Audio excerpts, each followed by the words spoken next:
Um assunto que repercute mundialmente, que é a situação do coronavírus. Para falar sobre esse assunto, a gente está recebendo hoje aqui no nosso estúdio a visita dele, que é um médico muito conhecido aqui na cidade de Camaquã por todos nós, 35 anos de experiência, Dr. Ricardo Toffen. Ele é especialista em cirurgia geral, endoscopista e também clínico geral, então tem uma grande experiência e pode colaborar muito com os nossos ouvintes neste momento, porque o clima ele é de dúvida no mundo inteiro, né, sobre o que teria causado esse início do coronavírus, e como a gente vinha conversando fora do ar, não é uma novidade, a ciência já sabia dessa existência, mas nós temos aí uma mutação. Seria algo nesse sentido, doutor? Boa tarde. Boa tarde. Sim, o coronavírus é conhecido da comunidade médica desde o ano de 1960. E esse coronavírus ele tem várias famílias, que são subtipos de coronavírus. Na evolução do homem, nós tivemos dois surtos recentes de coronavírus. Um foi que foi o SARS, que foi em 2002, que também foi na Índia, que foi relacionado à ingesta de animais silvestres, que também foi animais silvestres que eram colhidos vendidos em feiras livres na China, né? Onde eles tinham o hábito de comer a carne de um tipo de um gato que é muito parecido com o nosso guaxinim que a gente tem aqui no Brasil.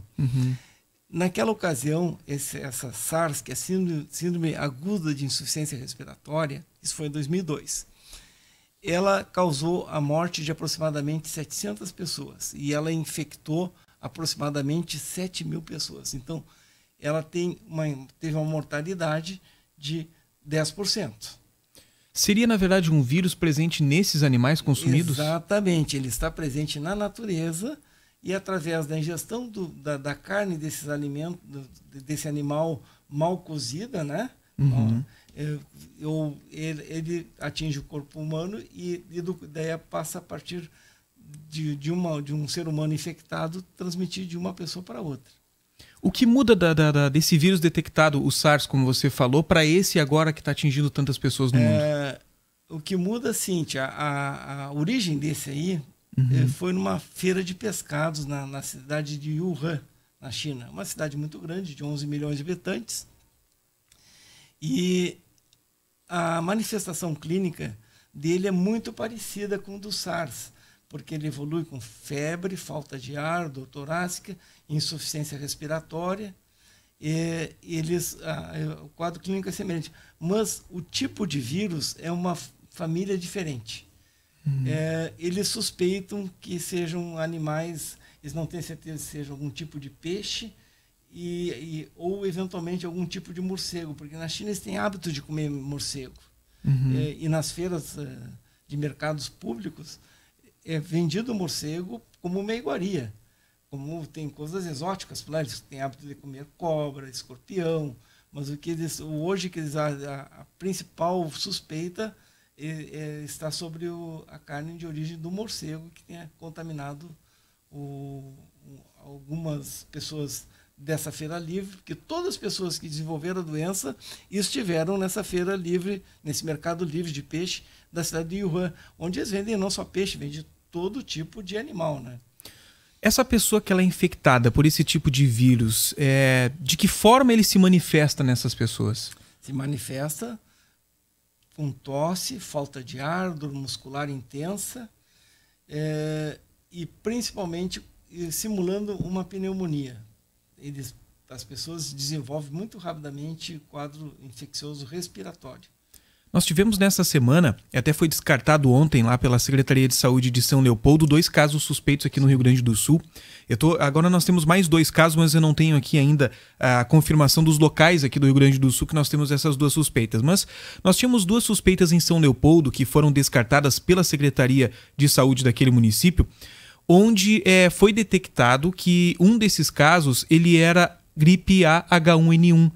Os sintomas, eles são parecidos? São muito parecidos. São muito parecidos, porque a H1N1 também, uma das complicações dela é a complicação respiratória. Esses pacientes, no primeiro momento, eles fazem uma infecção viral e, na sequência, eles fazem uma infecção bacteriana associada. Então, A pneumonia começa como viral e, normalmente, algum tipo de bactéria coloniza a árvore respiratória, trazendo como complicação uma pneumonia bacteriana. Então, a grande maioria dos pacientes que tem H1N1 acabam usando o medicamento para combater o vírus, no caso, né? Que é o oseltamivir, e, ao mesmo tempo, acabam usando algum tipo de antibiótico para evitar infecções bacterianas associadas. Até pelo que a gente tem acompanhado, o medicamento mais utilizado é o Tamiflu, né? Acho que o nome comercial é Tamiflu, o nome científico é oseltamivir. Ah, sim. Bom, e a gente pode ver que a forma de contágio também é muito semelhante, né? Sim. Até porque estamos tratando de um vírus. O contágio da H1N1 se dá principalmente de gotículas, né? No caso de gotículas de tosse, espirro e de mãos mal lavadas, no caso, tem higiene, então você recomenda que se lave as mãos várias vezes durante o dia, ou passe álcool gel para fazer antisepsia. Mas no caso do coronavírus, tem que ter muito cuidado com a ingestão dos alimentos também. Alimentos tem que ser, carne tem que ser muito bem cozida, a ingestão de ovos tem que ser ovos bem cozidos, que é tipo comer ovo quase cru, que o pessoal, principalmente os atletas, utilizam muito para ter maior aporte proteico. Isso é uma coisa que traz um risco maior. Então, se for ingerir ovo, carne, sempre bem cozido. Bom, a gente percebeu pelo início aí da nossa conversa que a forma de contágio para o ser humano foi através da alimentação. Da alimentação, exatamente. Há possibilidade de nós termos um outro tipo de vírus, daqui um pouco semelhante, que possa ser... possa surgir aqui no nosso meio, por exemplo, aqui no Rio Grande do Sul. Vamos trazer aqui para a nossa realidade, porque é onde está todo mundo com receio neste momento. Não, né? O coronavírus existe na natureza. Ele é em qualquer parte do mundo. Principalmente animais silvestres, ele tem uma prevalência muito alta. A grande vantagem é que nós aqui não temos hábitos de comer. Exemplo, a gente não tem hábito de comer bugio do macaco de mato, ou comer cobra. Não faz parte da nossa cultura, né? Enquanto isso, na China, você tem que imaginar que a China é uma cultura milenar com mais de 1,3 bilhão de habitantes. É uma coisa assim... muito grande, né? Essa cidade onde começou essa doença, esse coronavírus que estamos tendo essa infestação atual, é uma cidade de 11 milhões de habitantes. É uma quantidade de uma população muito grande e, para vocês terem uma ideia, essa cidade está totalmente isolada do mundo. Eles criaram um cinturão de isolamento de uma cidade de 11 milhões de habitantes. Vocês imaginem nos dias de hoje, fazer um cinturão isolando a cidade de São Paulo, que a população se equivale, né? São Paulo é uma mega metrópole. Imagina que seria isolar São Paulo, para ter uma ideia, né, comparativa. A gente fazia essa pergunta porque, por exemplo, é o seguinte, digamos que tivéssemos o hábito alimentar de produtos oriundos de caça. Vamos dar um exemplo, né? Aves de caça, alguma coisa nesse sentido.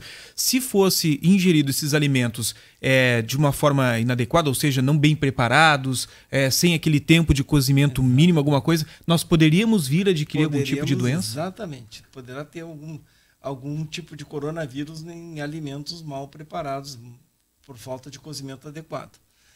Para vocês terem uma ideia, o governo chinês noticiou para a comunidade internacional em 29 de dezembro que eles estavam tendo um surto de pneumonia, que eles não sabiam o diagnóstico e que várias pessoas evoluíram com pneumonia grave e que evoluíram para o óbito e não sabiam o que era.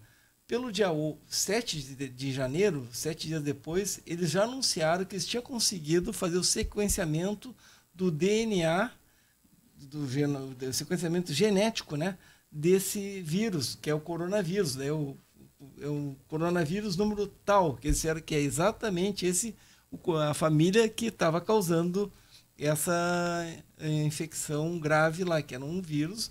E daí, a partir daí, começaram a descobrir que todas as pessoas que estiveram gravemente enfermas estiveram no mercado público de peixe da cidade de Wuhan, na China. Essa cidade é uma cidade que fica bem na região central da China. Pois é, e isso chama muita atenção, porque a gente estava acompanhando algumas informações que tratam sobre o coronavírus no mundo, hoje à tarde, e uma delas que chamou muita atenção diz respeito aos Estados Unidos. É uma informação que foi divulgada há pouco mais de uma hora, tá? Estados Unidos confirmam o primeiro caso de transmissão interna do coronavírus. O que significa isso? Essa pessoa que possuía esse vírus, né, que veio lá da China, ela já acabou infectando outra pessoa. Exatamente. Esse dia seria uma infecção autóctone, né? Então, assim, porque contaminada, ela veio contaminada e contamina o outro. Isso deve ter ocorrido ou por ela encostar em algum objeto que esse infectado encostou e outra pessoa tocou no mesmo objeto, pegou. A outra possibilidade é as gotículas do espirro, da tosse, né, com secreção que pode ter ocorrido.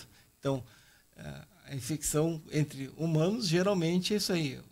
Por isso se recomenda, sempre vai tossir, usar um lencinho ou tossir escondendo o rosto no cotovelo, né? Na verdade, esse tipo de precaução a gente não está falando apenas do coronavírus, é para qualquer tipo de doença, né? Exatamente, para H1N1, né? Principalmente. Exatamente, importante. E o hábito de lavar as mãos é essencial. Bom, você deu uma pincelada, mas fala um pouco para a gente sobre os principais sintomas que são apresentados por uma pessoa infectada com o coronavírus. Assim, ó, o mais comum, ele parece uma gripe, um resfriado comum. Assim, 90% das pessoas vão ter sintomas muito tênues. Espirro, tosse, febrícula. E um percentual menor vai desenvolver um quadro de febre muito alta, falta de ar, dor muscular e dificuldade respiratória intensa. E causando, lógico, essa dificuldade, o pessoal fica incapaz de se movimentar.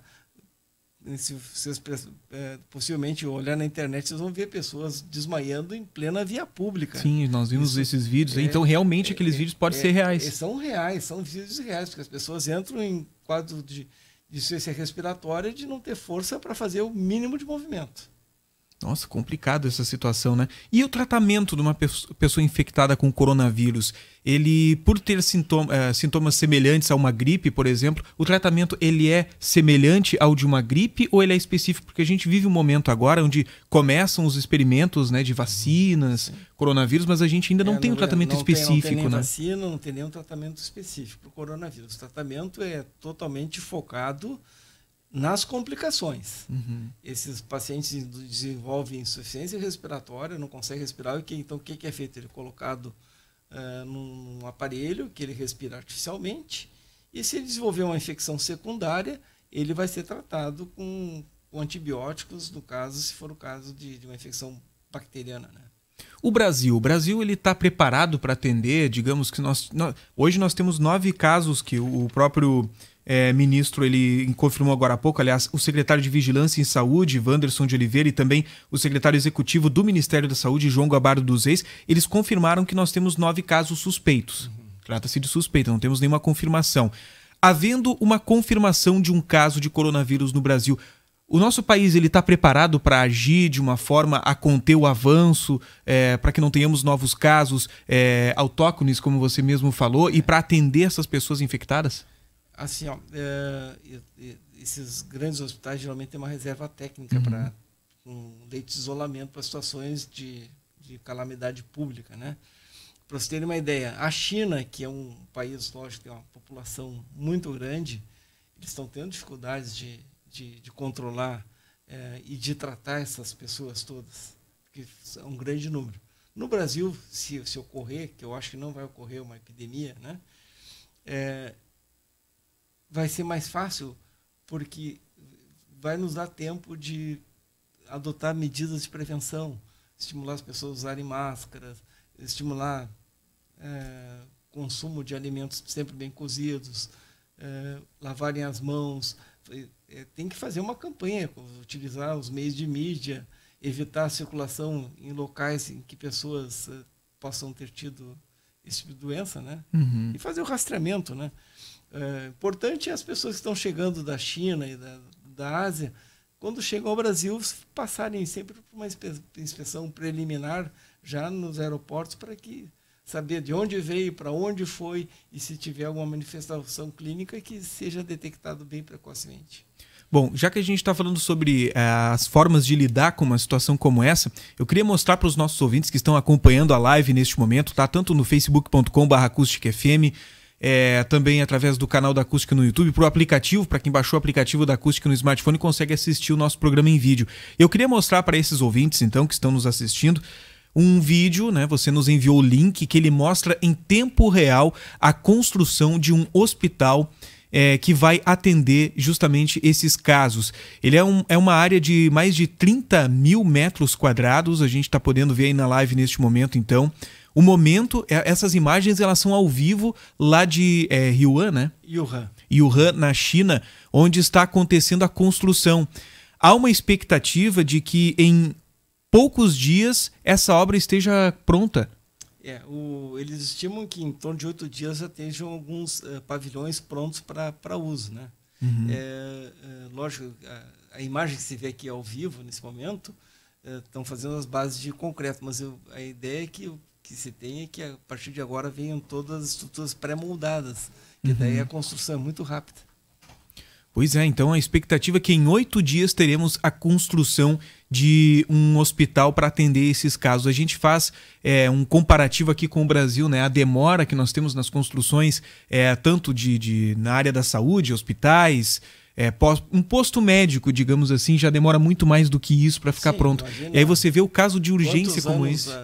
As UPAs, né? Levaram para estar tem UPA pronta no Brasil inteiro que não está sendo utilizada até hoje, né?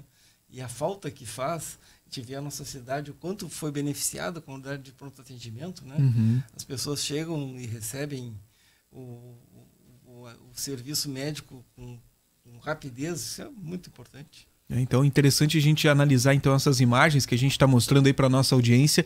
Imagens ao vivo do momento em que acontece essa obra de construção desse hospital, como eu disse, mais de 30 mil metros quadrados. O próprio Dr. Ricardo falava para a gente, né, que serão as unidades aos poucos sendo utilizadas para isso aí, conforme elas vão ficando prontas, os pavilhões, né, a gente vendo aí a construção das bases de concreto que vão receber essas estruturas, até porque essas estruturas pré-moldadas de uma forma mais rápida, né, para você conseguir construir. Mas a gente analisa bem essas imagens para a gente fazer esse comparativo, né, com a nossa realidade aqui no nosso país. Bom, formas da gente evitar essa doença são as mesmas de uma gripe, né, como a gente acabou de dizer. Então, não há motivo de pânico da nossa comunidade. É importante a gente falar com alguém que entende sobre esse assunto justamente por isso, né? Porque a gente já acompanhava algumas pessoas mandando mensagem pra gente, será que eu já tenho que comprar uma máscara? Será que eu já tenho... Não, é aquele cuidado básico que você tem para não pegar H1N1 aquilo. Exatamente. O importante é lavar as mãos com frequência, se tiver o álcool gel, utilizar o álcool gel sempre que manusear alguém. E cuidar quando for espirrar, proteger, ou tossir, proteger com o cotovelo, ou utilizar um lenço. Importante, assim, queria comentar que é uma doença que ela está a nível de mundo, tem 19 países hoje com casos confirmados. Isso. Na Europa são poucos casos, tem casos confirmados na França, na Alemanha, mas aqueles países da região da Ásia ali tem bastante casos confirmados, né? E a dica que fica é que evitem de viajar para o Oriente nesse momento, né? Uhum. Então são algumas dicas importantes. Doutor Ricardo, queria agradecer muito a tua participação hoje aqui e deixar o espaço aberto para que você venha a outras oportunidades para a gente falar sobre assuntos importantes, principalmente na prevenção, né, de tantas doenças que nós temos aí. Muitas delas poderiam ser evitadas se nós tivéssemos um tratamento adequado, se as pessoas procurassem mais cedo, né, uma busca por um profissional médico. Então, é importante que a gente tenha a sua participação mais vezes aqui no nosso programa. Obrigado, Gil. Obrigado à Rádio Acústica. Estamos sempre à disposição da nossa comunidade. É um privilégio estar aqui hoje à tarde com vocês. Tá certo, muito obrigado. Estivemos conversando então com o Dr. Ricardo Toffen, como a gente disse no início da nossa conversa, 35 anos de experiência, ele que é especialista em cirurgia geral, endoscopista e também clínico geral, participando hoje para falar sobre coronavírus para os nossos ouvintes. São 5h02, é hora do nosso intervalo comercial. Daqui a pouquinho a gente volta com mais informações, daqui a pouquinho a gente tem um outro tema muito polêmico aqui na nossa comunidade. Afinal, quem são os responsáveis por animais soltos na cidade de Camaquã? Cavalos causando acidentes como o que aconteceu hoje pela manhã na BR-116. Quem é o responsável pelo recolhimento? Quem são essas pessoas que abandonam esses animais que acabam atravessando a rodovia? Essas informações a gente conversa depois.